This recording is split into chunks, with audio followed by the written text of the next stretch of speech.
Vadakara parliament തെരഞ്ഞെടുപ്പിലെ തോൽവി ചില പാഠങ്ങൾ പഠിപ്പിച്ചുവെന്ന വെളിപ്പെടുത്തലുമായി CPM നേതാവ് പി ജയരാജൻ.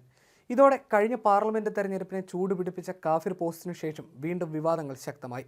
സംസ്ഥാനത്ത് IS റിക്രൂട്ട്മെന്റ് വ്യാപകമെന്ന് തുറന്നടിച്ചാണ് ഇസ്ലാം തീവ്ര വർഗീയത എന്നത് അപകടകരമാണെന്ന് CPM സംസ്ഥാന കമ്മിറ്റി അംഗം കൂടിയായ പി ജയരാജൻ വ്യക്തമാക്കുന്നത്.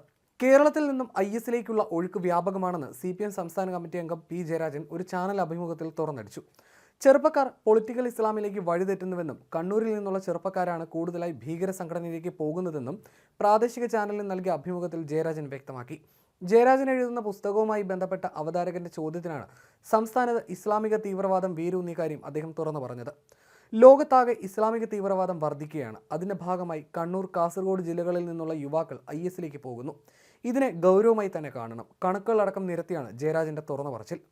ജമാഅത്തെ ഇസ്ലാമിയും പോപ്പുലർ ഫ്രണ്ടും മതരാഷ്ട്രീയവാദികളാണെന്നും അഭിമുഖത്തിൽ CPM മുൻ ജില്ലാ സെക്രട്ടറി കൂടിയായ പി ജയരാജൻ പറഞ്ഞു. കശ്മീരിൽ കൊല്ലപ്പെട്ട കണ്ണൂരിലുള്ള 4 ചെറുപ്പക്കാരെക്കുറിച്ചും ജയരാജൻ പ്രതികരിച്ചു.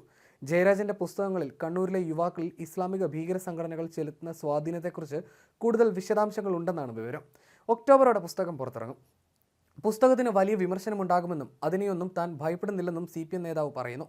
ജനാധിപത്യ രീതിയിൽ വിമർശനമുണ്ടാകണം, പക്ഷേ നിലവിലെ സ്ഥിതിക്ക് മാറ്റം വേണമെന്നും ജയരാജൻ വ്യക്തമാക്കുന്നുണ്ട്. 2015 കേരളത്തിലെ IS റിക്രൂട്ട്മെന്റ് സംബന്ധിച്ച് വാർത്ത പുറത്തു വന്നിരുന്നു.